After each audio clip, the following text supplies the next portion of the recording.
আজকে আমরা গরম গরম জিলিপি এনেছি, আর এই হলো আপনার প্রিয় জিনিস পাসিং শো। নিন। এই বয়সে দাঁতের যা অবস্থা, তবু মাঝে মাঝে জিভ ছুটেই যায়। ধন্য তোমরা। আজ একটা অন্যরকম গল্প বলুন তো। সব সময় শ্মশান, ভূত, পিশাচের গল্প শোনান। কখনো কি আপনিও ভয় পেয়েছিলেন? হ্যাঁ, মানে এমন যদি হয় নিজে পরিবারের কাউকে নিয়ে, যেমন ধরুন আপনার মেয়ে। ঠাকুরমশাই চুপ করে গেলেন।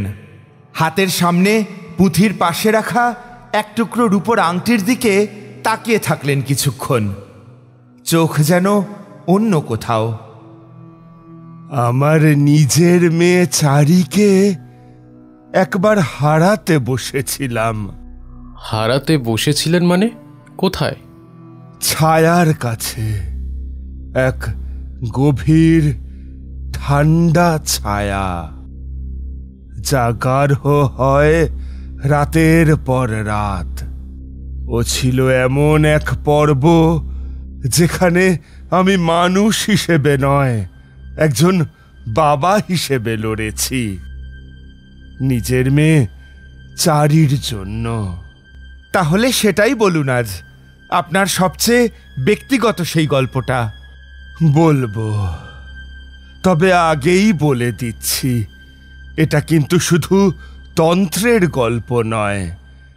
এটা একটা অভিশপ্ত বিয়ের কথা, যেখানে বর ছিল মানুষ, কিন্তু তার ছায়া ছিল পিশাচ। মানে ছায়া আবার পিশাচ হয় নাকি? হয় হয়, কখনো কেউ ছায়ায় বসবাস করে। ছায়া নিজের আকৃতি বদলায় এবং তোমার নিজের থেকেও আপন হয়ে যায়, ঠিক যেমনটা হয়েছিল চুন্নি গ্রামে। ঘরে নিস্তব্ধতা নেমে আসে। বাইরে কুকুরের ডাক শোনা যায়। ঠাকুরমশাই পুঁথি বন্ধ করে রূপোর আংটি আঙুলে পরলেন। তারপর উঠে দাঁড়িয়ে জানালার পাশে গেলেন। বছর 10 আগের কথা। চারদিকে বেলগাছের গন্ধে ভরা একটা বর্ষার বিকেল। এমন সময় দরজায় টোকার শব্দ। চারি দাঁড়িয়ে, চোখে অদ্ভুত এক আলো, হাতে একটি হলুদ খাম। চুপ করে এগিয়ে এসে বলল, একটা পাত্রের খোঁজ এসেছে বাবা। রুদ্ররূপ ঘোষাল, চুন্নি গ্রামের বড় ঘর। খামের ভিতর থেকে ছবি বের করে একবার তাকিয়ে কেমন যেন থমকে গেলাম। ছেলেটি যথেষ্ট সুদর্শন, ভদ্র, চোখে শিক্ষার ঔজ্জ্বল্য। তবু কোথায় যেন একটা চাপা ভয়, এমন কিছু যা বোঝা যায় না, শুধু অনুভব করা যায়। তুমি কি ওকে চেনো আগে থেকে? না, কিন্তু কথা বলেছি। পুটুর বিয়েতে দেখা হয়েছিল। খুব শান্ত স্বভাব, সুরে সুরে কথা বলে। চুন্নি গ্রামের নাম শুনেছি। অনেক পুরনো তান্ত্রিক ইতিহাস জড়িয়ে আছে ওখানে। এখনো ঘোড়ার নাল ঝোলানো থাকে দরজায়। তাহলে তো ভালোই। আপনার মতো তান্ত্রিক বাবার জামাই হিসেবে মানিয়ে যাবে। আমি মুখে কিছু না বললেও মনের মধ্যে একটা ঢেউ খেলে গেল। চোখ দুটো আবারও গিয়ে পড়ল ছবির ছেলেটির চোখে। সেই চোখে যেন আলো নেই, ছায়া জমে আছে। 4 দিনের মধ্যে রুদ্ররূপ তার মা সহ এলো দেখা করতে। চুন্নি গ্রামের ঘোষাল পরিবার অত্যন্ত প্রাচীন। পরিবারের বড় ঠাকুরদা নাকি নিজে হাতে নীল চাষ করতেন। রুদ্ররূপ কলকাতার একটি নামকরা প্রতিষ্ঠানে কাজ করে। মার্জিত আচরণ, মুখে মিষ্টি ভাষা। আমরা অনেকদিন ধরেই এমন একটা মেয়ে খুঁজছিলাম, যিনি আমাদের পরিবারের রীতিনীতি বুঝবে। চারিকে দেখে আমার বড় ভালো লেগেছে। রুদ্ররূপ, তুমি চণ্ডীগ্রামেই থাকো এখনো? আগে না, আমি কলকাতাতেই থাকি। তবে বিয়ের পর প্রথম পূর্ণিমা পর্যন্ত আমাদের বাড়িতে থাকারই রীতি আছে। ওই গ্রামটা কি একটু একঘেয়ে নয়?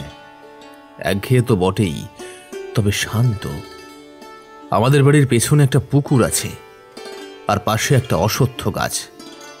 ঠাকুরমার কাছে গল্প শুনেছি যে সেখানে রাত্রিরে নাকি ছায়ারা খেলা করে। ছায়ারা? এটাই তো ঠাকুরমার গল্প। আর আপনি তো জানেন, গ্রাম বাংলার ছায়া, ভূত, পিশাচ এই সবই হলো মজার বিষয়। পরবর্তী সপ্তাহে দুই পরিবার মিলে বিয়ের দিন স্থির করা হলো। আষাঢ় মাসের পূর্ণিমা রাত। গন্ধ পূর্ণিমা বলে এক রীতি রয়েছে চণ্ডীগ্রামে। সেই দিনেই বিয়েটা হবে ঠিক হলো। বিয়ের সব ব্যবস্থা চণ্ডীগ্রামেই হবে তো? অবশ্যই। আমাদের বাড়ির প্রাচীন দেবমণ্ডপে 100 বর্ষ ধরে সমস্ত বিয়ে হয়। 50 বছর আগে আমাদের বংশে শেষবার বিয়ে হয়েছিল, তারপর এটাই প্রথম। 50 বছর? কেন? আগে হ্যাঁ, আমাদের কুলদেবতা তখন থেকেই আর কোনো বিয়ে মেনে নেননি। এবার তিনিই বলেছেন সময়ে যোগ এসেছে। সেখানেই বিয়ের সব কথা শেষ হলো। অবশেষে তাফের বাড়ির নিয়ম অনুযায়ী আমরা বিয়ের কিছুদিন আগে চণ্ডীগ্রামে পৌঁছলাম।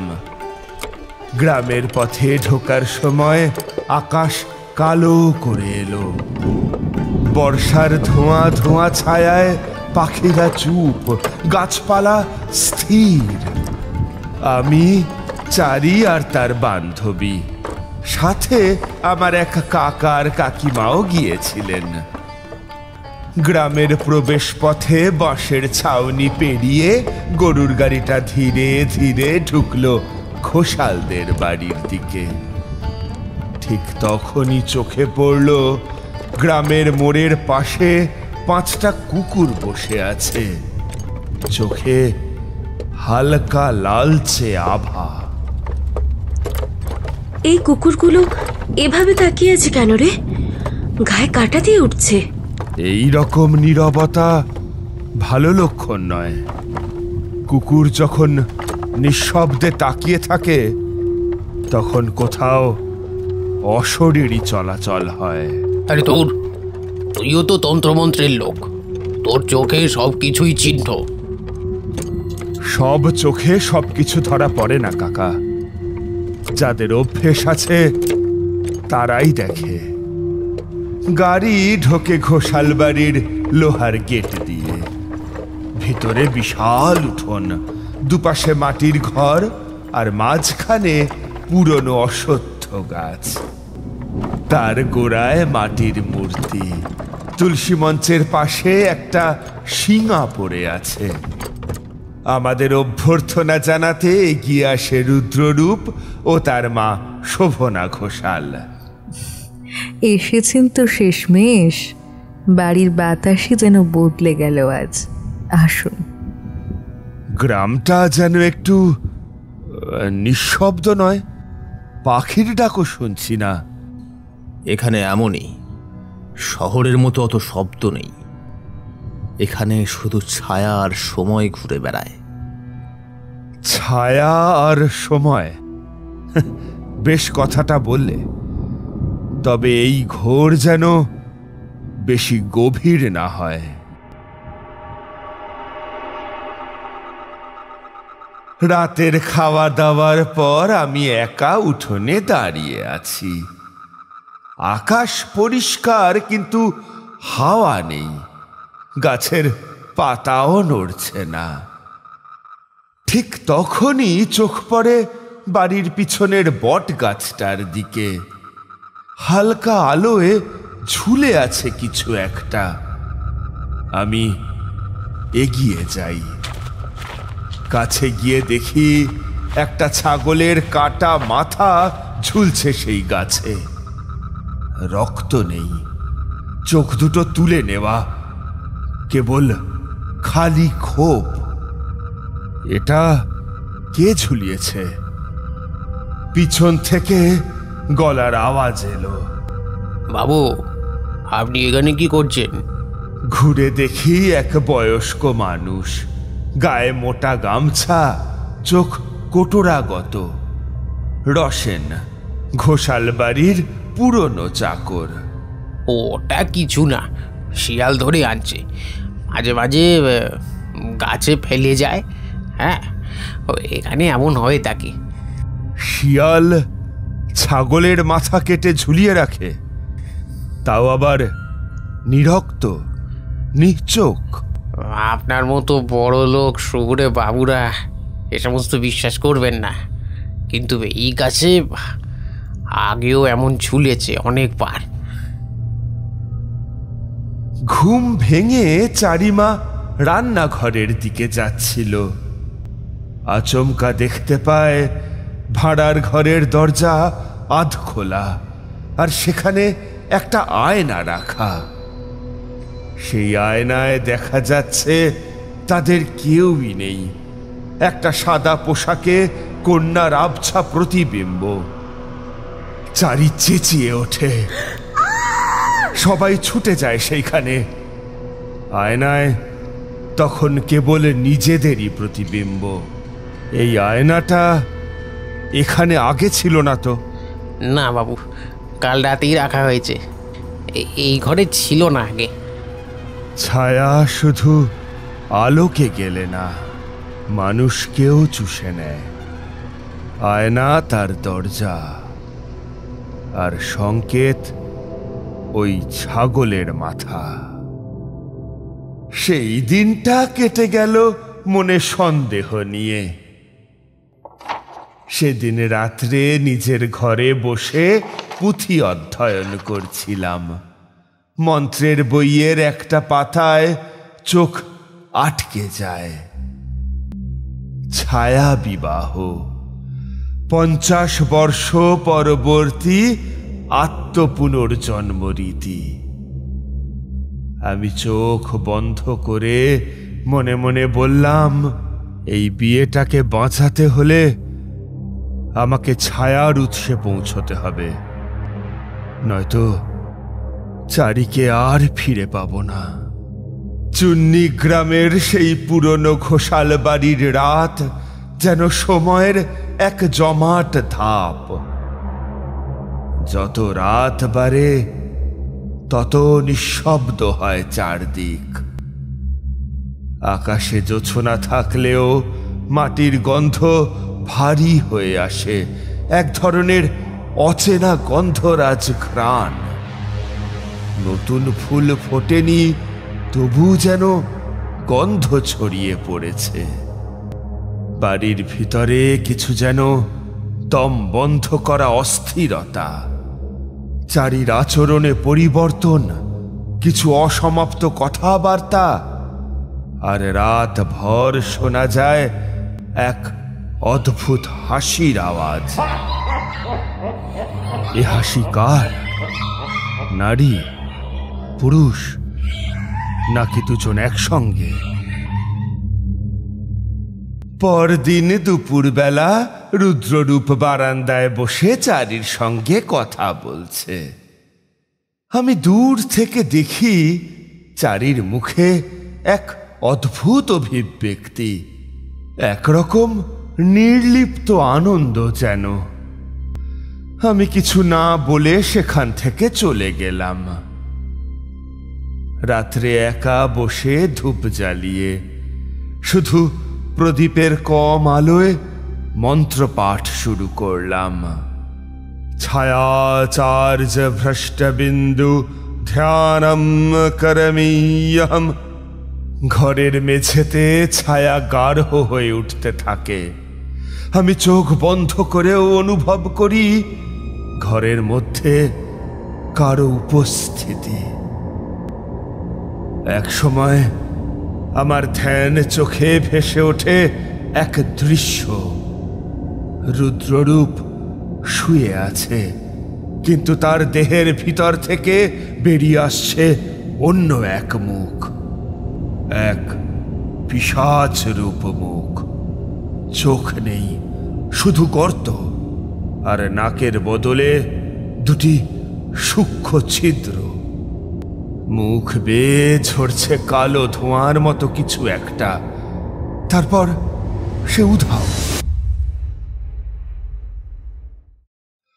পরদিন সকালে আমি রসেনকে জিজ্ঞাসা করি, আচ্ছা রসেন, এই রুদ্ররূপ কি ছোট থেকেই এমন ছিল, শান্ত মিশুক, নাকি তারও আগে কিছুর পরিবর্তন হয়েছিল? বাবু, ও খুব ছোট ছিল যখন ওর ঠাকুরমা মারা যান। সেই রাতেই প্রথম ওর ঘরে দেখা যায় ছায়া। আয়না ঢেকে দিয়েছিল ও নিজেই। আর সে আয়নাটা দাঁড়িয়েছিল খাটের পাশে। পরদিন সকালে ওর মা বলে আয়নায় ও নাকি নিজের চোখে চোখ রাখতে পারেনি। ওর জন্মের সময় কিছু ঘটেছিল কি? গায়ের লোকজন বলে জন্মের আগে পেটে ছিল দুটো প্রাণ, একটা জন্মায় আর একটা থেকে যায় ছায়া হয়ে।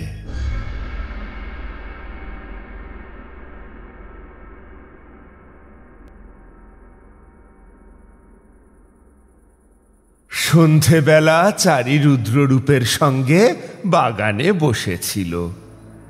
ফিরে আসে ঘরে, কিন্তু চুপ।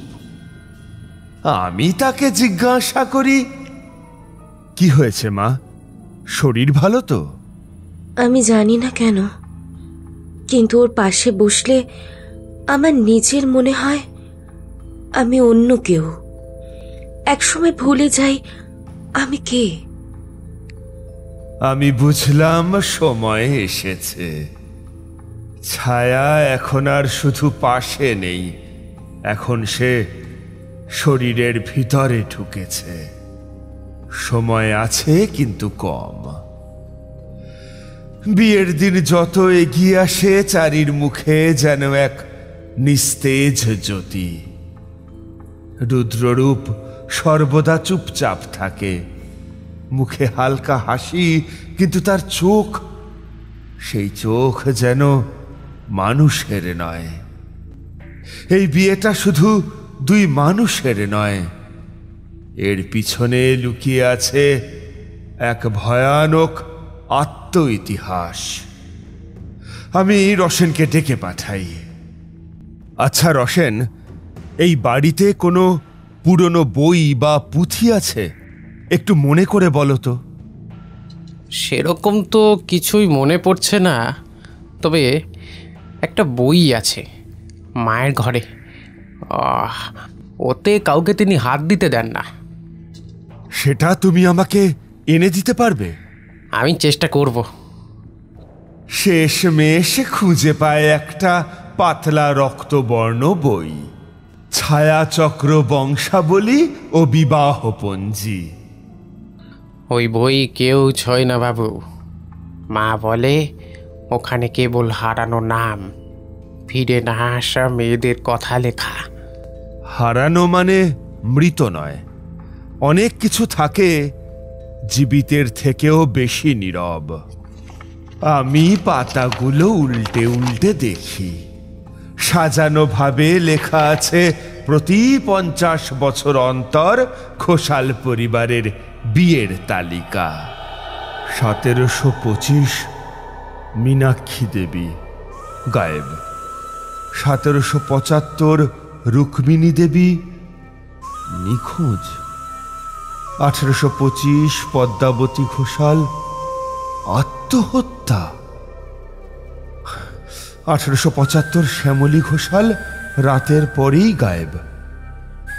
এবার 1925, ঠিক 50 বছর পর। এবং এবার আমার মেয়ে। আমি হঠাৎই লক্ষ্য করি বইয়ের শেষ পাতায় লেখা একটা ছোট নোট। ছায়া বিবাহ, ছায়াচক্র তান্ত্রিকের রক্তচিহ্নে সক্রিয় হয়। বংশে এক পিশাচ জীব আধার খোঁজে, যার দেহ ব্যবহার করে সে কন্যাকে নিয়ে যেতে পারে ছায়াপথে। যে একবার প্রবেশ করে আর ফিরে আসে না। রসেন, ঘোষাল পরিবারের ইতিহাস তুমি জানো। আমাকে সত্যি করে বলো, তোমার ঠাকুরদার সময়ও এমন কিছু ঘটেছিল কি? বলছি আমার ঠাকুরদা বলতো যে প্রতি 50 বছর অন্তর বাড়ির পুরনো ঠাকুর দালানে এক বিয়ের আয়োজন হয়, আর পরদিন মেয়েটা আর থাকে না। আর কেউ কিছু বলে না? বলে না বাবু, কারণ কন্যার পরিবার বলে মেয়ে অন্যত্র চলে গেছে, আর ঘোষাল পরিবার চুপ করে থাকে। কিন্তু গাঁয়ের লোকজন জানে ওরা যায় না, ওরা তোলা হয়। কে নেয় রসেন? আমরা বলি ছায়া। কিন্তু একবার শুনেছিলাম ও এক পিশাচ, যার নাম নেওয়া যায় না। সে এদের পরিবারের ছায়ায় জন্মেছে। রুদ্ররূপ তার আধার মাত্র। এই একরকম জীবন্ত আয়না, যার উপরে দাঁড়িয়ে আছে সে। রসেন ভয়ে চলে যায় সেখান থেকে। রাত তখন নেমে এসেছে। আমি ছুটতে যাই চারির ঘরে। চারি একা নিজের ঘরে আয়নার সামনে দাঁড়িয়ে, মুখ যেন ফ্যাকাশে। প্রবেশ করতেই সে ঘুরে তাকায়। তুমি জানো তুমি কোথায় যাচ্ছ? তুমি কি সত্যিই ওকে ভালোবাসো, নাকি ওর দিকে টানা পড়ে গেছো? আমি জানি না বাবা। আমি ওকে দেখলেই কেমন একটা অনুভব করি, যেন অনেক আগে থেকে ওর সঙ্গে আমার যোগ ছিল, যেন স্বপ্নে ও আমার পাশে থাকতো অনেক জন্ম ধরে। তুমি ভুল করছো। এ প্রেম নয়, এ টান নয়, এ এক প্রাচীন ফাঁদ। সে তোমার মনের ভিতর ঢুকে নিজের ছায়া বসিয়েছে। তুমি আর তুমি নও। তাহলে আমার আয়নায় আজ দুপুরে কেন আমার মুখের পাশে আরেকটা ছায়া এলো, যেটা নড়ল না? কারণ ছায়া বিবাহ শুধু এক ঘরানার প্রথা নয়, এটা একটা অভিশাপ। আজ থেকে ঠিক 50 বছর আগে এই বাড়ির শেষ বিয়েতে মেয়েটি রাতে হারিয়ে গিয়েছিল। ঠিক যেমন তুমিও যাবে, যদি আমি কিছু না করতে পারি। সেদিন আমি আর কোনো কিছুই করলাম না। অবশেষে আষাঢ়ের শেষ পূর্ণিমা রাত, চুন্নি গ্রামের ঘোষাল বাড়ির ঠাকুর দালানে বিয়ের মণ্ডপ সাজানো, প্রচুর লোকের সমাগম। আলতা, শঙ্খ, ধূপ, নকশা করা পাতা আর রক্ত জবা দিয়ে সাজানো চারপাশ। সবকিছু বাইরে থেকে স্বাভাবিক মনে হলেও আমি জানি এটা কোনো সাধারণ বিবাহ নয়। এ এক দ্বার, ছায়ার পথের দ্বার। চারির মুখে আজ এক অদ্ভুত নিশ্চুপতা, ঠোঁটে হালকা হাসি, চোখের গভীরে যেন অপরিচিত এক অপেক্ষা। রুদ্ররূপের মুখও আজ পাথরের মতো।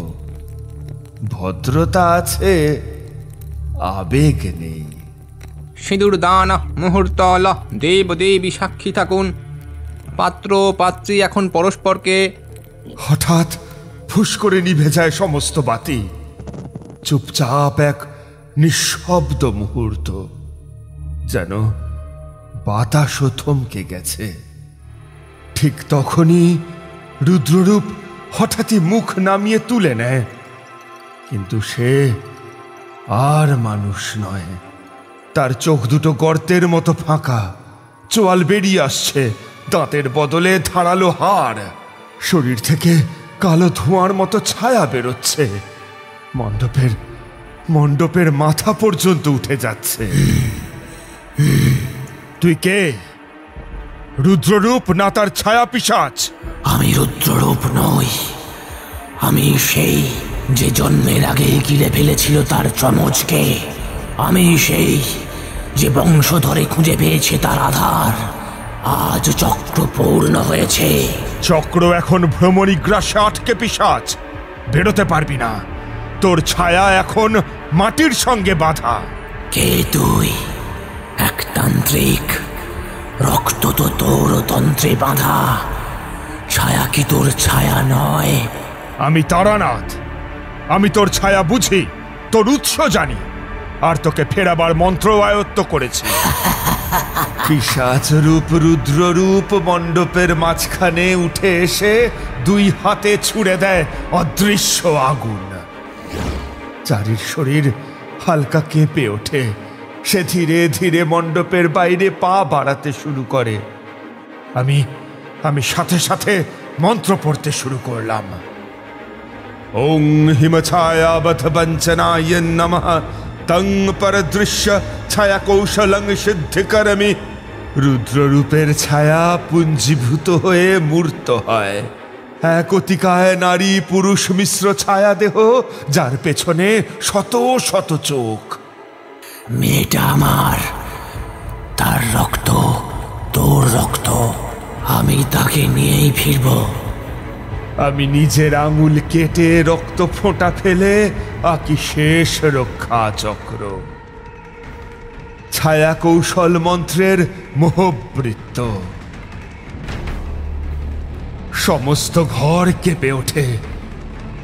পিশাচ এক ঝটকায় মণ্ডপ থেকে ছিটকে পড়ে গর্জে ওঠে। তুই পারবি না, আমি আবার ফিরব, আবার ফিরব, আমি আবার ফিরব। এক শেষ চিৎকারে তার দেহ ছায়ায় পরিণত হয়ে মিলিয়ে যায় বাতাসে।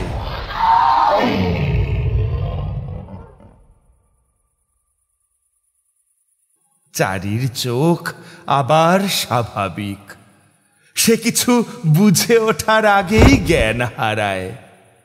চারপাশে আলো জ্বলে ওঠে, সবাই চুপ, কেউ কিচ্ছু বলে না। ঘটনার পর ধ্বংসপ্রাপ্ত মণ্ডপে ছড়িয়ে আছে রক্ত, ছাই আর পুড়ে যাওয়া ফুলের গন্ধ। বাতাস থমকে গেছে, চারিপাশ স্তব্ধ। মাঝখানে শুয়ে আছে চারি, সংজ্ঞাহীন, নিঃশ্বাস খুবই ধীর। আমি হাঁটু গেড়ে মেয়ের পাশে বসে। মেয়েটির মুখে শান্তির রেখা, যেন গভীর ঘুমে তলিয়ে আছে। ছায়া চলে গেছে, কিন্তু তার কথার প্রতিধ্বনি এখনো বাতাসে লেগে আছে। আমি আবার আসব, অন্য রূপে, অন্য নামে, কারণ ছায়া তো আলোরই অংশ। চোখ বন্ধ করে মন্ত্র আওড়াতে আওড়াতে চারির জ্ঞান ফিরে এলো। বাবা, আমি কোথায় ছিলাম? আমি কিছু মনে নেই। তুই ফিরে এসেছিস মা, তোকেও টানতে পারিনি। কিন্তু বাবা, আমার মনে হচ্ছে আমি যেন এখনো কারো পাশে হাঁটছি। একটা ছায়া আমার পেছনে পেছনে হেঁটে আসছে। হাঁটবেই, কারণ ছায়া কোনোদিনও পুরোপুরি যায় না। সে শুধু নিজেকে গুটিয়ে নেয়, ঠিক আলোর আড়ালে। বাবা, আমি জানি তুমি আমাকে রক্ষা করেছো, কিন্তু কেন জানি না মন বলছে যে ছায়া আমায় নেওয়ার চেষ্টা করছিল সে শুধু নিতে চায়নি, সে চেনা কেউ ছিল, যেন নিজেরই হারিয়ে যাওয়া একটা অংশ। হয়তো তাই ছায়া কখনো বাইরের নয়, আমাদেরই অন্ধকার দিক। আমরা যত আলোর দিকে তাকাই তত সে দীর্ঘ হয়। সে যদি ফিরে আসে তুমি আবার পারবে তো তাকে ঠেকাতে? যতদিন তোর হাত আমার হাতে ততদিন কোনো ছায়া তোকে নিতে পারবে না। তবে মনে রাখিস, ছায়া কখনো মরে না, শুধু সময়ের মধ্যে নিজেকে ঢেকে রাখে। আমার মেয়েকে বাঁচাতে পেরেছি আজ, কিন্তু আমি জানি ছায়া কথা রেখেছে, সে ফিরবে, হয়তো অন্য নামে, অন্য রূপে। তবে আমি তার জন্যই অপেক্ষায় থাকব, কারণ আমি তান্ত্রিক। ছায়া আমার শত্রু, আবার আমারই প্রতিচ্ছবি। বাইরে তখন সন্ধ্যের আলো, বসে আছি আমি আর কিশোরী, শুনে চলেছি সেই ভয়াল কাহিনী, চুন্নি গ্রামের ছায়া বিবাহ। ঘরটা স্তব্ধ, গরম জিলিপি ঠান্ডা হয়ে গেছে, পাসিং শোর কাগজ উল্টে পড়েছে টেবিলে। ঠাকুরমশাই তখনও একভাবে চুপ করে বসে আছেন, চোখে ক্লান্তি, মুখে স্থিরতা। ঘরের কোনায় রাখা সেই পুরনো আয়না ধীর আলোয় চকচক করছে। আপনার নিজের মেয়েকে আপনি নিজে বাঁচিয়েছেন? এতটা ভয়ঙ্কর কই আপনি কি এখনো ভয় পান? ভয় নয়, আমি প্রস্তুত থাকি, কারণ ছায়া কখন কোন আয়নায় কোন মুখে ভেসে উঠবে সে কথা কেউ বলে না। তাহলে কি সে আবার ফিরবে? ফিরবেই। ছায়া কোনো দিনও হারায় না, আমরা শুধু তাকে ভুলে যাই। আর চারিমা, সে এখন কেমন আছে? সে আজও ভালো আছে। ওর চোখে মাঝে মাঝে প্রশ্ন জাগে, কিন্তু আমি কিছু বলি না, কারণ ও যা হারিয়েছে তা ফিরে না এলেও ও অন্তত বেঁচে আছে। ঠাকুরমশাই একটু নড়ে চড়ে বসলেন, উঠে দাঁড়িয়ে ব্যাগের ভিতর থেকে এক পুরনো কাঠের বাক্স বের করলেন। তার হাত স্পষ্ট কাঁপে না, কিন্তু চোখে ঝলক দেখা যায় পুরনো এক কষ্টের ছায়া। একটা মেয়েকে বাঁচিয়েছিলাম, কিন্তু পিশাচ তো একেবারেই ক্ষান্ত হয় না। সে তো খোঁজে সেই চোখ, সেই দেহ যেখানে ছায়া নতুন জন্ম নিতে পারে। আপনার গল্পে সবসময় একটা প্রশ্ন থেকেই যায়, শেষ হয় না কিছুই। কারণ সত্যি গল্প কখনো শেষ হয় না, কেবল গল্প বলা শেষ হয়। ঠাকুরমশাই চোখ তুলে তাকান আয়নার দিকে। এক ঝলক হাওয়া ঘরের ভেতর দিয়ে ছুটে যায়, হ্যাজাকের আলো খানিকটা দুলে ওঠে। হাওয়া উঠল বুঝি? আলো যতই জ্বলে উঠুক, ছায়া তো পিছিয়েই থাকে। ফিরেছে, জানতাম। আজও আমি জানি যে পাতা আমি বন্ধ করেছি তা একদিন খুলবেই। আজও জানি যে আয়নায় আমি নিজেকে দেখি সেখানে কেউ আমাকেও দেখে। আর তাই আমি ভয় পাই না, আমি শুধু প্রস্তুত থাকি, কারণ আমি জানি ছায়া কখনো মরে না, সে শুধু নতুন মুখ খোঁজে। আজকে ঠাকুরমশাই হাড় কাঁপানো একটা গল্প শোনালেন। আবারও ফিরবো নতুন গল্পের আশায়। আজকে আসি।